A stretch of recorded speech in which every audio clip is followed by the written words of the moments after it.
Day 8 was definitely needed. I took a 0 day at Brownie's hostel and I spent the day catching up with family, business tasks, and resting my body. Shout out to Tags. It was so good to see a familiar face and friend. I got some pup lovin's and of course took advantage of the huckleberry ice cream, which has become one of my favorites. And this is also a reminder that sometimes things don't go as planned, but it's part of the journey. So sometimes it's best to embrace the obstacles and embrace your journey as it is.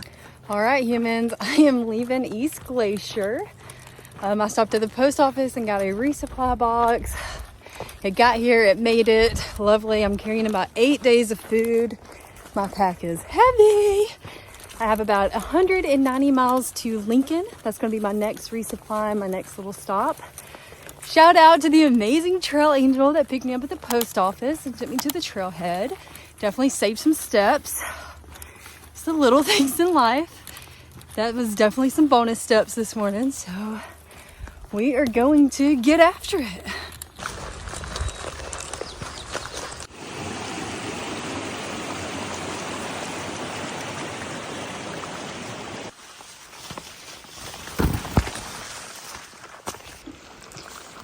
We are heading to Marie's Pass, 8.2.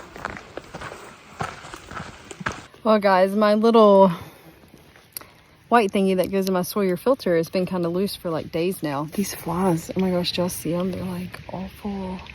But anyways, I finally lost it. And I carry an extra. This is why I carry an extra. This comes in handy, guys, so always carry an extra. These flies are literally all over me right now. Look at them. Like, I just stopped for a second and I am getting swarmed. Like, ew. Look at these.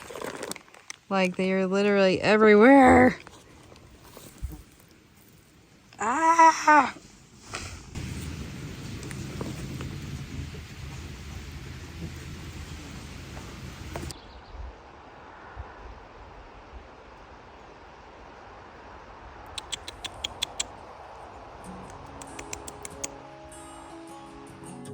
On day 9, as I got a ride back to the trailhead, I'm amazed at how the most perfect timing always seems to work out. It's a perfect reminder to trust the process and how things always happen for a reason and how everything in life is connected. I also took advantage of all the huckleberries. I stretched my hippies quite a lot, and I caught it a night after 15.4 miles.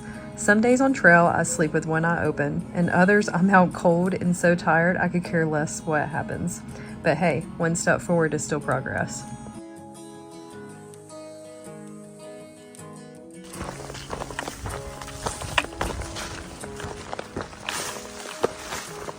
Oh guys, today is hot and exposed and a lot of burn field, a lot of overgrown stuff. Whew. Trying to take a breather. Elevation's getting to me today. Woo! I feel like I cannot get the appropriate breaks that I need because every time I stop, these flies drive me insane and they like try to eat me to pieces and it's just miserable. So it's like I have to keep walking, but my body needs a break and I'm really tired. It's a never-ending struggle, guys. You know, I had this bug spray from Sawyer that's supposed to get rid of black flies, and I didn't realize black flies was going to be this bad, and I didn't bring it. Shame on me, because it would come in handy big time. Big time. Ah! Big time. I don't even know if y'all can see them flowing around. And it's really gross when I slap them because they explode on my body. Ah! Drives me insane.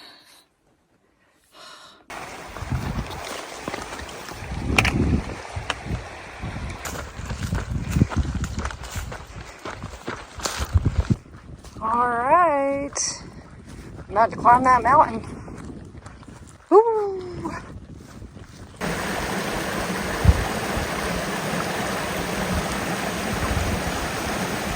That last mile to get to camp drags by and goes by the slowest. All right, humans, so I'm almost to Elbow Creek. That's where I'm going to be setting up camp for the night. That's going to make today a 27.5 mile day. Definitely kind of feeling it. This stretch from East Glacier, my next resupply is Lincoln, so it's like 190 miles. So it's a little bit of a haul. I made my way through overgrown trail. I ate it in a pothole, got stung by a yellow jacket, got a nosebleed, and I felt the pain creeping on and somehow tweaked my back. And it seems like the burn fields is where I struggle the most, seeing the fact they are so hot and exposed and the sun sucks the life out of me. But as I reflect back, I'm reminded that sometimes the pain isn't so bad. Sometimes it's a reminder to take a step back, seek and find the gratitude, look past the struggles, and it's the pain that makes us feel the most alive. Not every day can be paradise, but there's something to learn in every day. Even the life of your dreams has obstacles and challenges, but it's always about how you work through them and what you learn in the process, in the valleys and the deep moments that take you to the top of the mountain.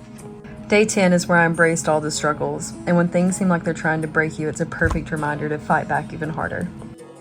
Hello humans. So I got a late start this morning. I did not sleep well last night. I was in a dead sleep until about 10ish o'clock, and something literally hit my tent. And I woke up like freaking out. I grabbed my headlamp. I looked out. I didn't see anything. I'm like, what is this? Every time I started to doze off, there was something going on around my tent. So I got like my bear spray ready. I'm like, hey, I'm like making some noise. I'm like, I don't know what it is. I couldn't see anything. And I don't know. I must have the fear of bears, because since this stretch, I have not seen another human. I've been completely solitude. So I'm like, man, I do not want a grizzly messing with me at camp. So I was really freaked out. I slept with one eye open, and I had these weird, crazy dreams that I was fighting bears, and bears were crashing my tent, and it was very uneasy. So I woke up this morning, I'm very, very tired. And when I got up this morning, I noticed this little chipmunk trying to come under my tent. So I had my suspicions that a chipmunk made my life a living hell last night. Man, I don't know how I keep timing it perfect where I keep going through these burn fields in the midday when the heat is the absolute worst. Man, it's like hot and exposed. Whew.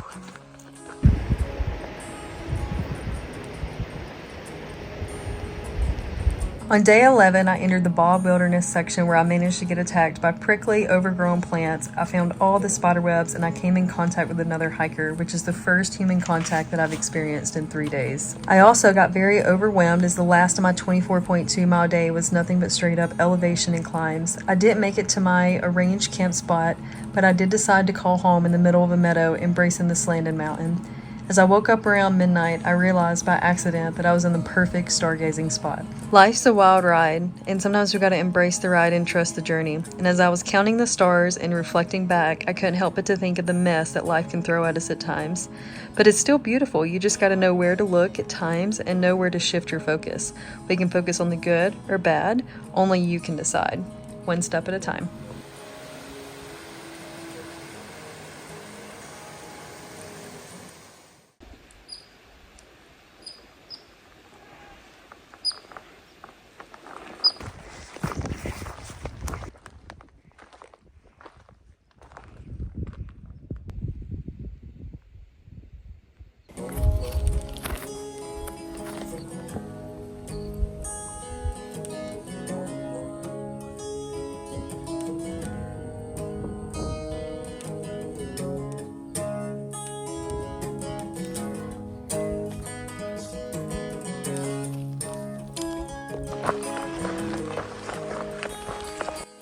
Alright humans, so I kind of wanted to share something. Last night I was in a hustle to get to camp, and I was like trying to get there before dark, and I had some climbs and I was just getting really discouraged, and I really wasn't like present or taking anything around me. I was just like, I gotta hurry up and get there. Well, needless to say, I didn't make it. I still had like 4 miles to go, so I decided to call it, and I put up my tent in the most like random spot. Then I got up this morning and I had more of a climb, and I'm like, wow, I'm so glad I waited till today to do that. It was just so like magical. I was in a better mood. I was more rested. I could enjoy it a little bit more. And I just got to thinking about life. And I'm like, we are constantly always in a hurry to get from point A to point B. Hurry up and get there. We got to hurry up and get there. That sometimes we just got to slow down and take a deep breath and just enjoy it. So this is your reminder to slow down today, guys. Life's beautiful, even when it doesn't seem that way. It's all about perspective and how you look at things. So, yeah. Woo.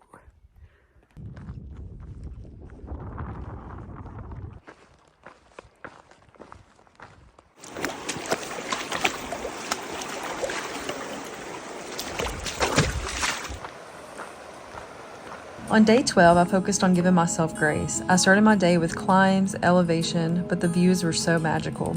I was reminded how things happen for a reason and it's okay to slow down. We spend so much time rushing from point A to point B that sometimes we don't take in the full moment to enjoy it, take it in, or maybe even be as present as we should. It seems like us humans are always in a hurry when it's okay to embrace the stillness. As I was being hard on myself, as the climbs were challenging, my body struggling to find rhythm, injuries that's not fully healed, not making the miles of progress I wanted, the wet feet, the missed sunset, the terrible bear hangs, the exhaustion, I realized I was looking for excuses that we seem to do in our everyday life. I realized I was being hard on myself and I needed to give myself grace. Obstacles will be thrown to remind us to stay still and find the gratitude. It's okay to take time for what your body needs and take time to adjust to your surroundings. Things always work out. Sometimes we have to take one step at a time, stay present, and live for today. That is what creates our future. We are so lucky that we get to create this amazing life that we get to live in. We get to decide what's best for us. So don't give up on yourself. If you're doing what you love, it's always worth it. You look for an excuse or you find a way. The decision is yours.